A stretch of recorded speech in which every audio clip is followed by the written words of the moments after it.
Today, I'm going to break down a conversation that I thought was fascinating between Tucker Carlson and retired Colonel Wilkerson. Now, this particular interview hits every nerve in American political history. Assassinations, the assassination of John F. Kennedy, how it correlates with the assassination of Charlie Kirk, foreign policy, institutional distrust. People don't trust the government, and why certain stories never die. We're going to watch it together piece by piece and talk about what's actually being said and what it means, and why these conspiracies seem to take on a life of their own, and the largest divide between public trust and the government.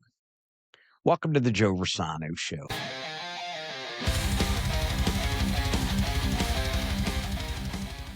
This episode's different. You're going to see clips, and then we're going to pause and break down themes, the patterns, and the psychology behind what's being said. And I found it fascinating, and I certainly hope that you do too. So let's run the clip here, and then we will go ahead and do some analyzing for you. Who do you think did kill Kennedy? I'm fairly certain after a lot of study. I'm a hunter. I know weapons fairly well. I know that weapon that Lee Harvey Oswald wielded. Yep. No way it shot John Kennedy and killed him. No way that weapon shot John Kennedy and killed him. No way. That is what retired Colonel Wilkerson is saying. That is the opening shot, the moment the entire conversation establishes its theme: distrust of official narratives. JFK, think about this, is the original fracture point in modern American political trust. Think about this. You saw the John F. Kennedy assassination on television, not live, but you saw it being filmed. You saw Lee Harvey Oswald, a lone gunman who claimed he was a patsy, arrested on television.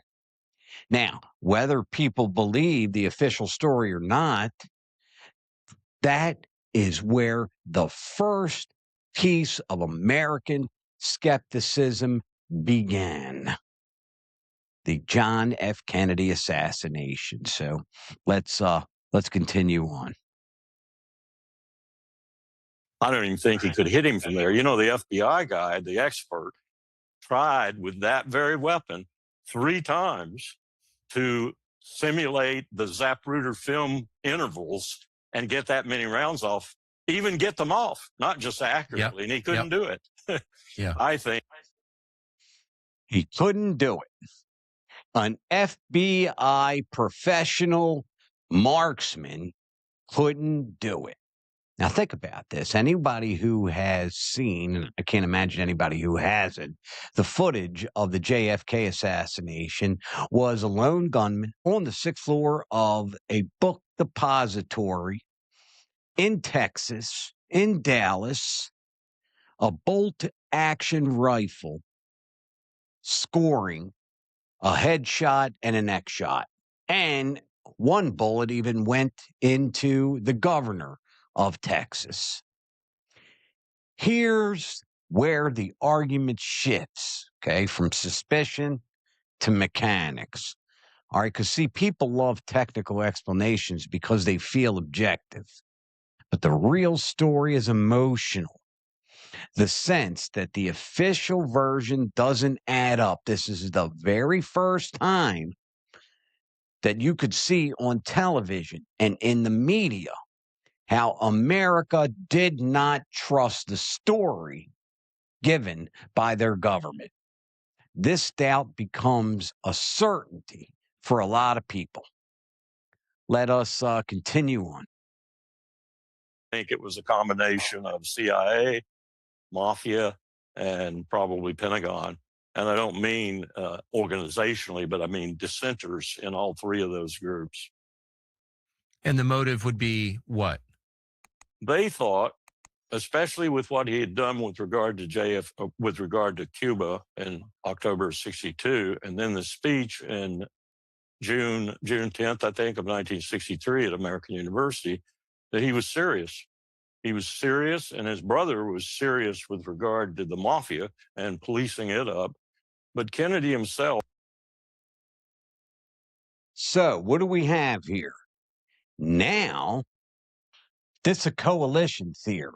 The mafia speeches that he made, emotionally powerful, historically debated, officially unconfirmed. The important part isn't the claim itself, it's the worldview behind it.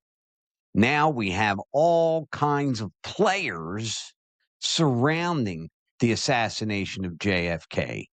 The belief now, for the first time in American history, that power protects itself across all institutions.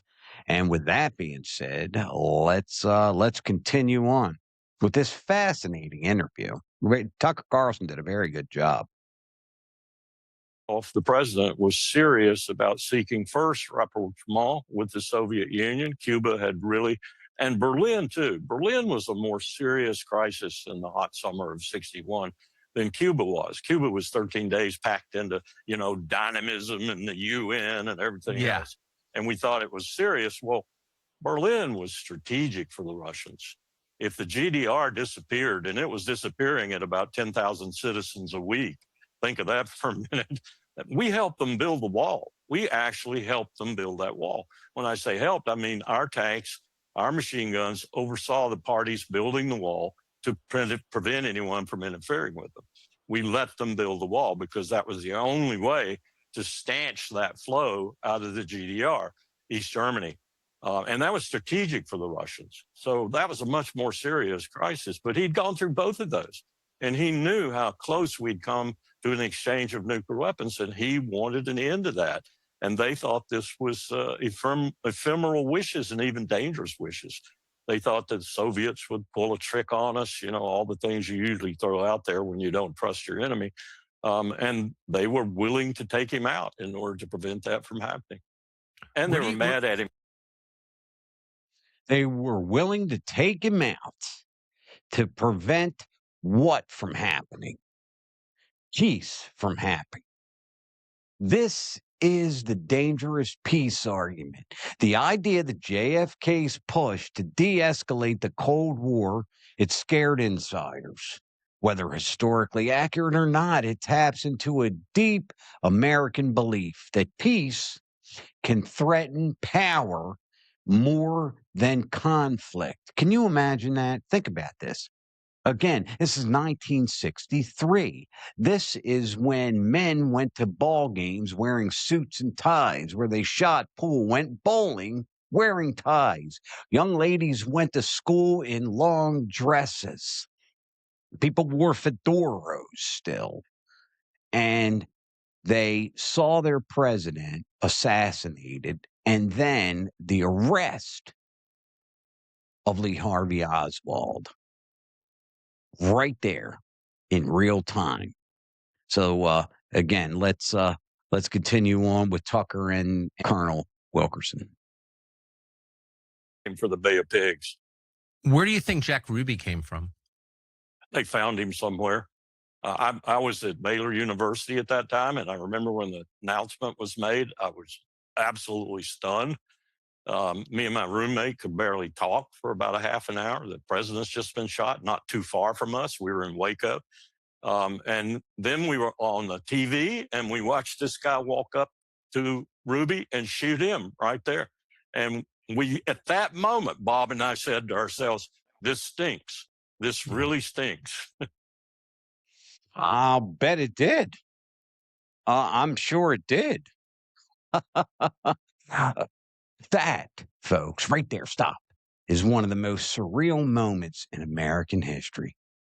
Watching the accused assassin of the president of the United States get killed right there on live TV. That's the kind of moment that permanently rewired the public trust. was right there. Jack Ruby, where did he come from? CIA? Was he the mafia? How in the heck did he get into the basement of the Dallas Police Department to get that close to what was then thought to be the lone gunman, the assassin of President John F. Kennedy, and he's able to get right up close to him and shoot him to death? When the explanation feels too convenient, you see, people assume it's coordination. Why wouldn't they? I mean, you have a lone gunman on the 6th floor in Dallas, bolt-action rifle, 3 shots, including a headshot, that now they say the FBI couldn't recreate that shot. And now you have a public who does not trust the government in 1963. Let's move on to, again, this really amazing interview. Yeah. When the lone gunman kills the lone gunman, they're probably not lone gunmen. Nah, you got it. You think to about Charlie Kirk, for example, and what's happening right now with that assassination, which I can't even tell you what's happening. I don't even know. The FBI has been so unforthcoming, but I know.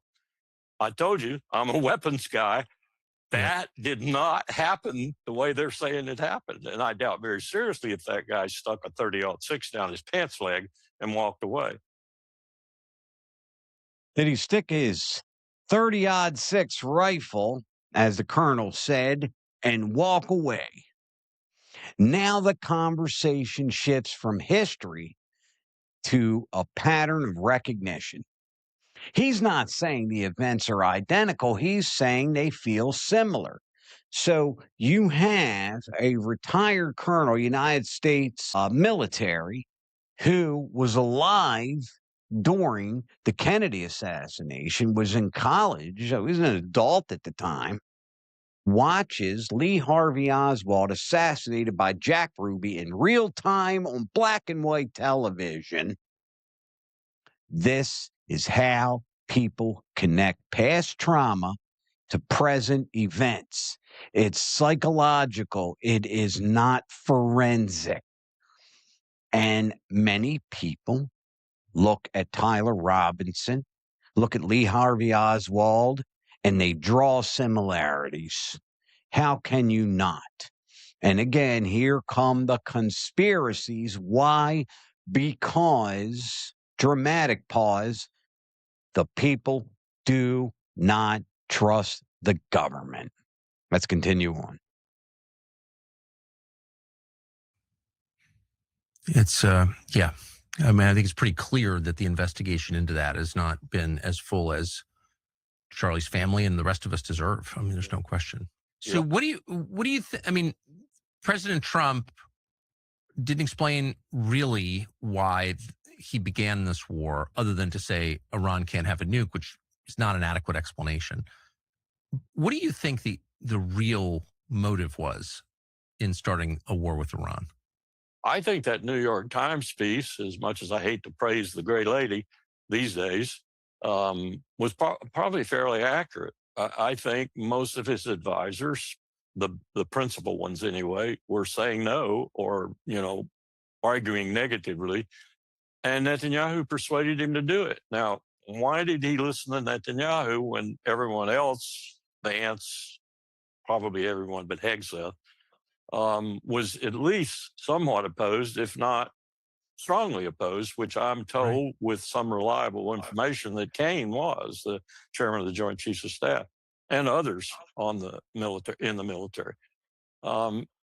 It was persuasive because Netanyahu said it. And I can't tell you whether it was Miriam Adelson's millions or Trump's. I don't think he's got a real high regard for Bibi Netanyahu in terms of loving him.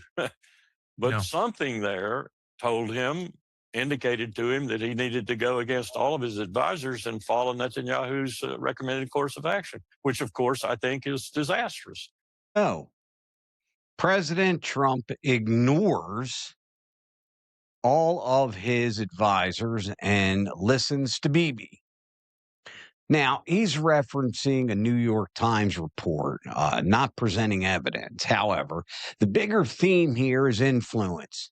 How foreign leadership and our ally in the Middle East shape U.S. decisions, how advisors disagree, how presidents weigh competing pressures.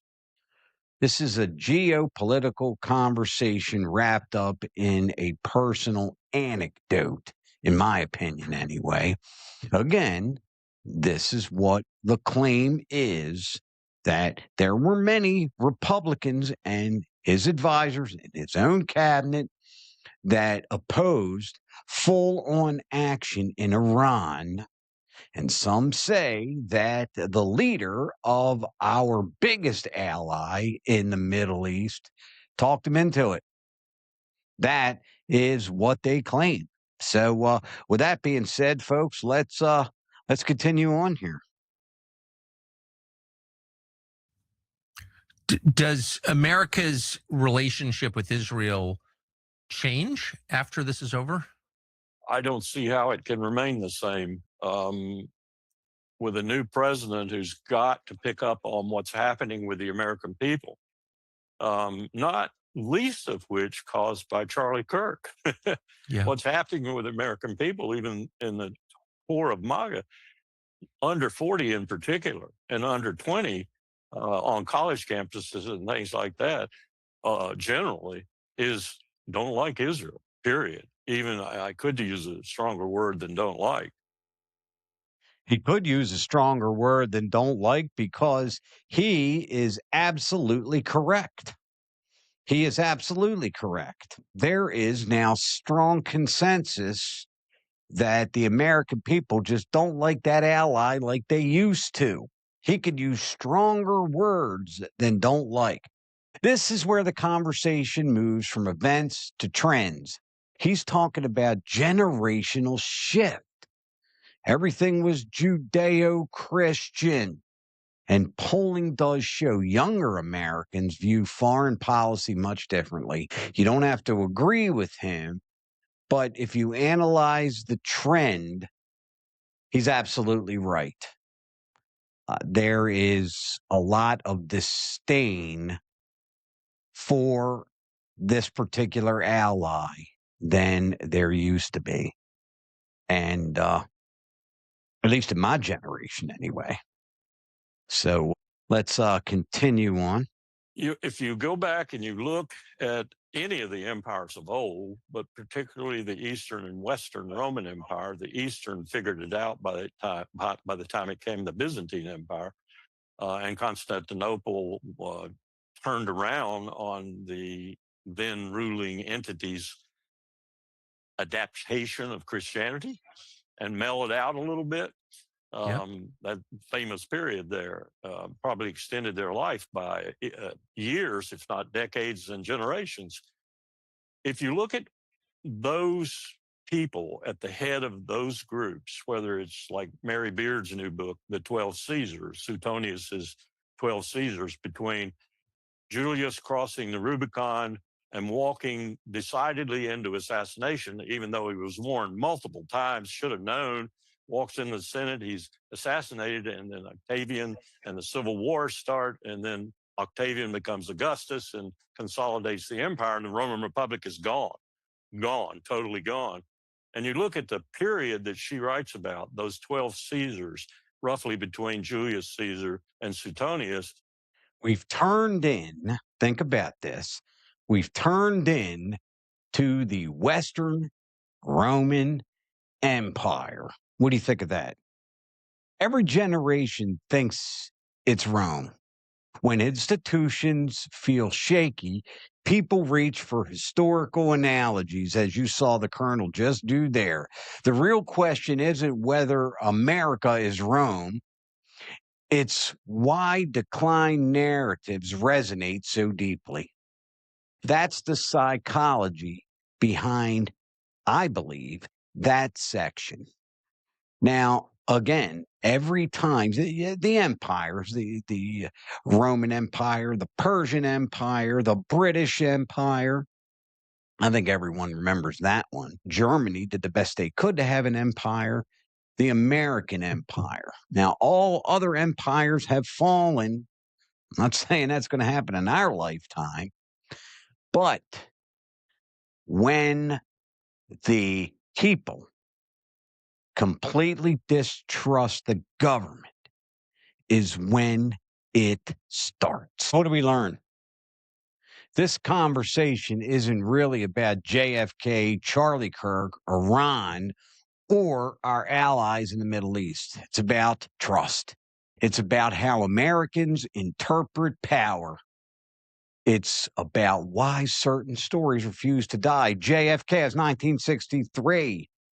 It's still talked about almost daily in the United States.